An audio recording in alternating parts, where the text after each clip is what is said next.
नमस्कार दोस्तों, welcome to विधिक आज़ादी। यहाँ कानून नहीं ताकत पढ़ाई जाती है। मैं डॉक्टर एस सी पटेल विधिक आज़ादी क्लासेज में आप सब लोगों को प्रीवियस ईयर पेपर, जिसे आप लोग एपीओ के नाम से जानते हैं, असिस्टेंट प्रोबेशनरी ऑफिसर्स, जो लोक सेवा आयोग उत्तर प्रदेश द्वारा संचालित की जाती है, उसके प्रीवियस ईयर क्वेश्चंस को हम लोग लगातार विगत कुछ दिनों से देखते आ रहे हैं। उसी क्रम में हम लोग आगे बढ़ेंगे। आप जानते हैं विधिक आज़ादी आपके हर चीज़ के लिए समर्पित है और आपके सभी सपनों को पूरा करने के लिए हर समय आपके साथ खड़ा रहता है। चलिए देखते हैं।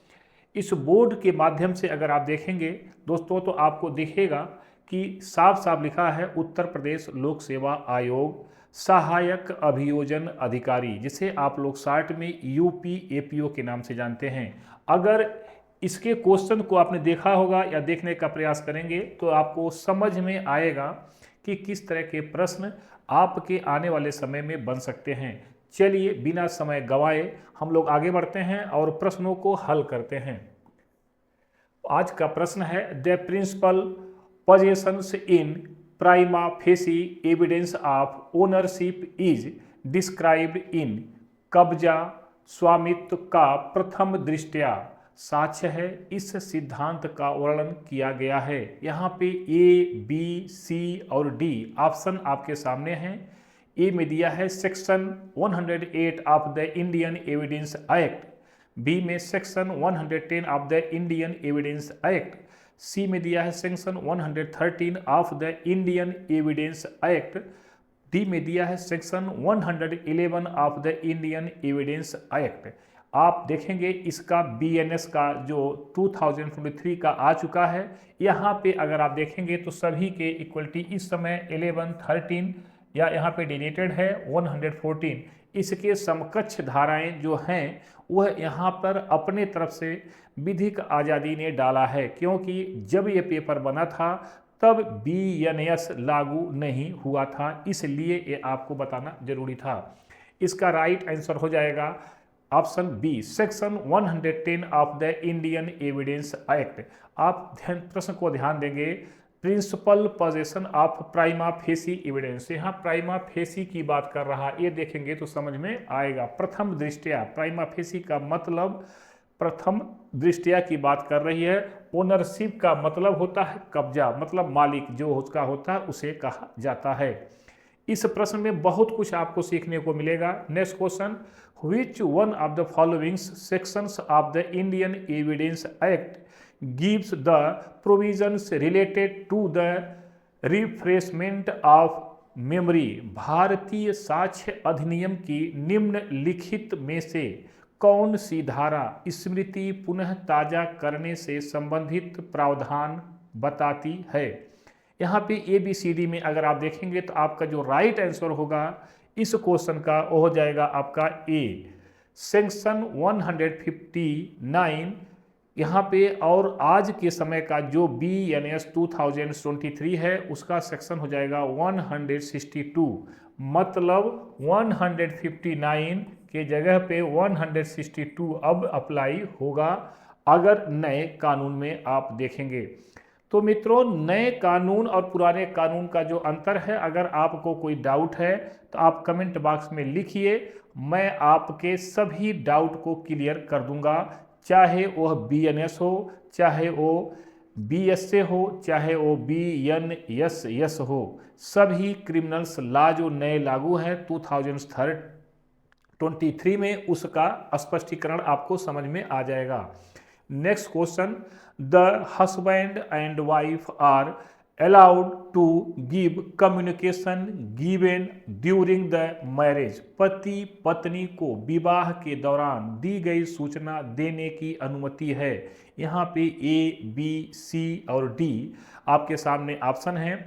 ए में है सूचना देने वाले व्यक्ति की सम्मति से, बी में पति पत्नी के बीच वाद से, बाद में सी में पति पत्नी के बीच अभियोजन में, और डी में उपयुक्त सभी, मतलब ए बी सी सभी होंगे। यहाँ पे केवल ऑप्शन ए होगा, with the consent of the person giving the information. ये प्रश्न आपका सही रूप में दिखाई पड़ रहा है। यहाँ पे अगर आप देखेंगे तो आपको इसका लाभ मिलेगा सूचना देने वाले व्यक्ति की सम्मति से। क्यों? यहाँ पे आप जब देखेंगे पति पत्नी को विवाह के दौरान दी गई सूचना देने की अनुमति है। अगर कोई सूचना उनको दी जा रही है तो उसे सूचना अपने फैमिली के अदर मेंबर को भी देने का अधिकार है, या इस तरह की कोई सूचना मांगी जाती है वह भी सूचना देने का राइट उनके पास है। तो नेक्स्ट क्वेश्चन देखते हैं हम लोग, चलते हैं आगे बढ़ते हैं। Read the following statement carefully. निम्नलिखित कथनों को ध्यान से पढ़िए। क्या दिया है ए और बी में? The presumption of a child being religious is govern by section 112 of the Indian evidence act. किसी शिशु के धर्मजत्व होने की उपधारणा भारतीय साक्ष्य अधिनियम की धारा 112 से अधिशासित होती है। बी में क्या दिया है? नरेंद्रनाथ पहाड़ी वर्सेज राम गोविंद पहाड़ी is a marriage case regarding the religion of a child burn during a valid marriage. एक विधिमान्य विवाह के दौरान पैदा हुए शिशु के धर्मजत्व के संबंध में नरेंद्रनाथ पहाड़ी बनाम राम गोविंद पहाड़ी एक प्रमुख वाद है। उपरोक्त में विधिमान, उपरोक्त में क्या है? ए बी सी में किस तरह से बात आती है? तो यहाँ पे आपको दिया गया है, आंसर हो जाएगा राइट में C. Both A and B are correct. यहाँ पे दोनों हो जाएगा, A and B are correct हो जाएगा। ये ध्यान देंगे तो आपको समझ में आ जाएगा कैसे दोनों करेक्ट है। आप देखें प्रश्न को पढ़ें तो समझ में आएगा। वहाँ सेक्शन 112 की बात कर रहा है, यहाँ पे एक बाद का एग्जाम्पल दिया जा रहा है, इसलिए यहाँ पे वह प्रश्न सही है। अगला question, in any suit or proceeding the burden of proof lies on the person who shall fail if no evidence is given from either side. Which section of the Indian Evidence Act has this provisions? किसी वाद या कार्यवाही में सबूत का भार उस व्यक्ति पर होता है जो असफल हो जाएगा यदि दोनों में से किसी भी ओर से कोई साक्ष्य न दिया जाए। यह प्रावधान भारतीय साक्ष्य अधिनियम की किस धारा में है? यहाँ पे धारा की बात की जा रही है, धारा 101, 102, 110, 112 और बीएनएस की धारा उसी क्रम में आप देखेंगे 104, 105, 113, 116। उत्तर हो जाएगा सेक्शन 102, बीएनएस का सेक्शन 105 यहाँ हो जाएगा। ध्यान से पढ़ेंगे प्रश्न को तो समझ में आएगा। किसी वाद या कार्यवाही में सबूत का भार उस व्यक्ति पर होता है जो असफल हो जाएगा यदि दोनों में से किसी भी ओर से कोई साक्ष्य न दिया जाए। यह प्रावधान भारतीय साक्ष्य अधिनियम में दिया गया है। कहाँ पे? 102 और 105 वर्तमान वाले में। नेक्स्ट क्वेश्चन देखेंगे, which of the following section of evidence act 1872 has been amended by the criminal law, जिसे कहते हैं अमेंडमेंट एक्ट 2018। भारतीय साक्ष्य अधिनियम 1872 की निम्नलिखित में से किस धारा में आपराधिक विधि संशोधन अधिनियम 2018 द्वारा संशोधन किया गया है? यहाँ पे आपके सामने 4 सेक्शन हैं। Section 146, 119, 45A, 113A। तो यहाँ पे अगर देखेंगे तो नए में बीएसए में भी धारा 149, 125, 117 आप सी में देखेंगे तो 39(2).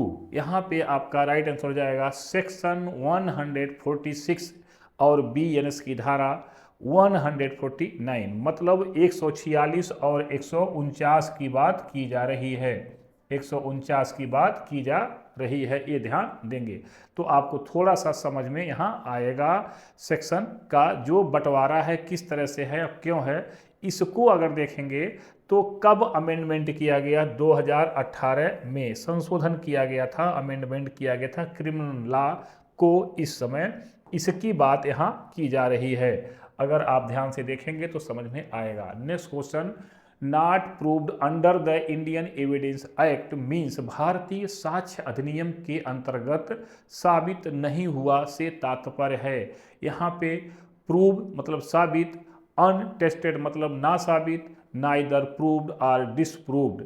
यहाँ पे डी में डिसक्वालिफाइड बिफोर द एडवोकेट। यहाँ पे 4 ऑप्शन हैं आपके सामने, राइट आंसर हो जाएगा सी, नाइदर प्रूव्ड और डिसप्रूव्ड। न साबित न असाबित, मतलब दोनों केस में यह प्रमाणित नहीं हो पाया। यहाँ पे not proved the under the Indian evidence act means का मतलब यही होता है। नेक्स्ट क्वेश्चन देखेंगे, the fact forming part of the same transaction under the Indian evidence act 1872 are known.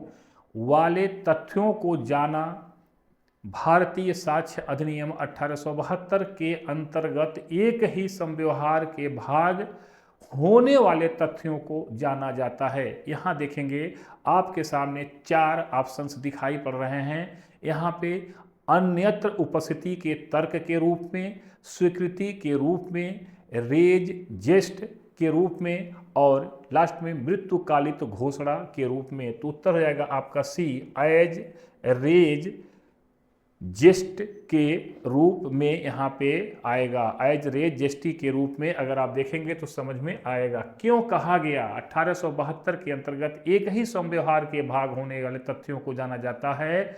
यहाँ पे एज रेज जेस्टे के रूप में जाना जाता है।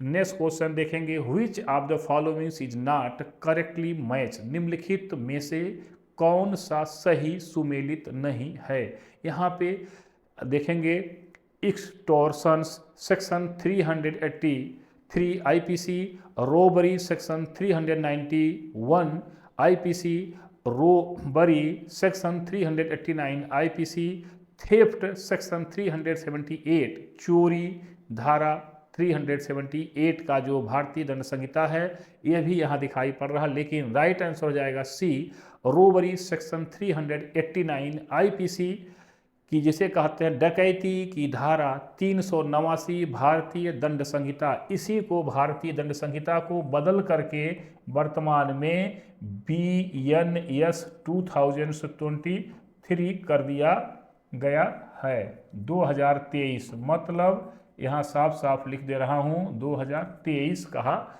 गया है।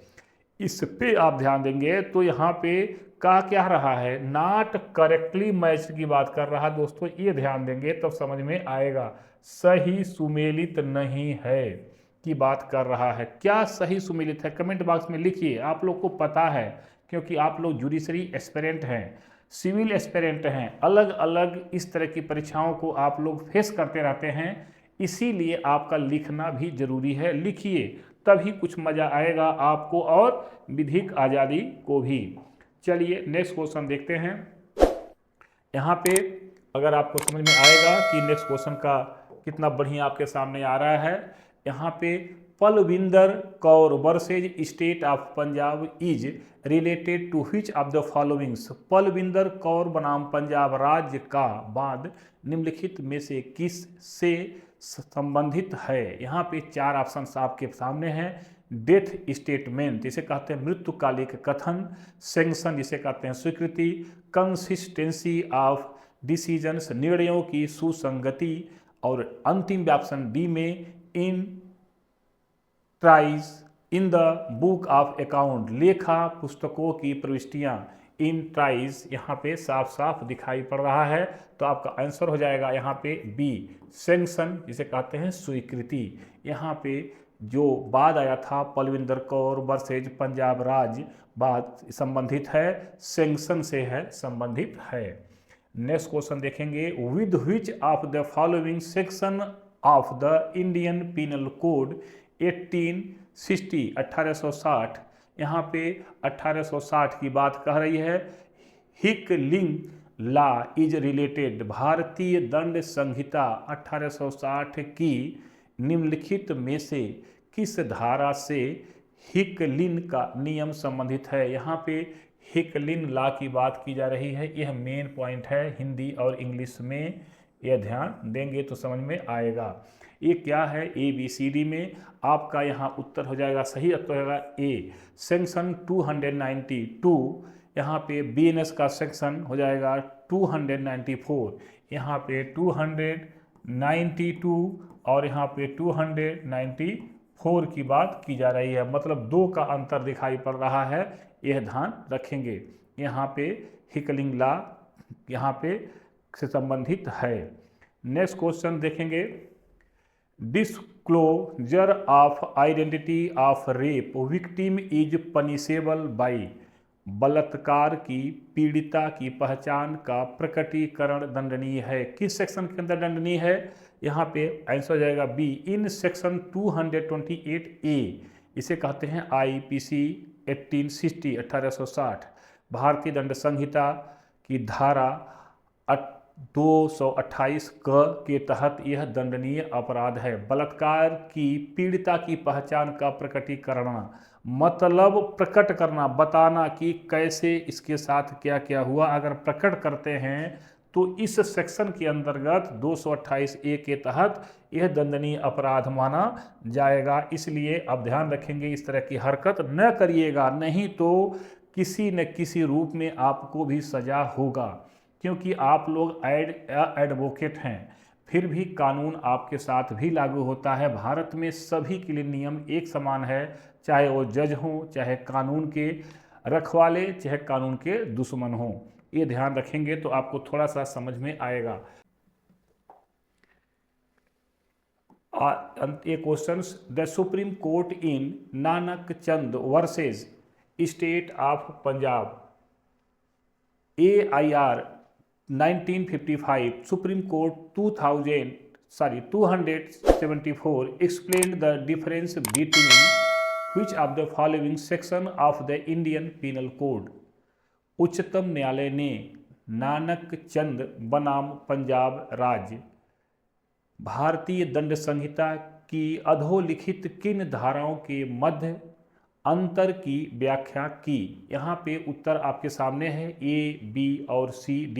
तो देखेंगे यहाँ उत्तर जाएगा D, between section 34 and section 149, धारा 34 और धारा 149 के मध्य की बातें की जा रही हैं। यहाँ पे देखेंगे तो समझ में आएगा, नानक चंद वर्सेज पंजाब की बात की जा रही है, स्टेट ऑफ पंजाब, पंजाब राज्य की बात की जा रही है। भारतीय दंड संहिता यह जो है कहाँ पे कैसे किस तरह से बात आई थी।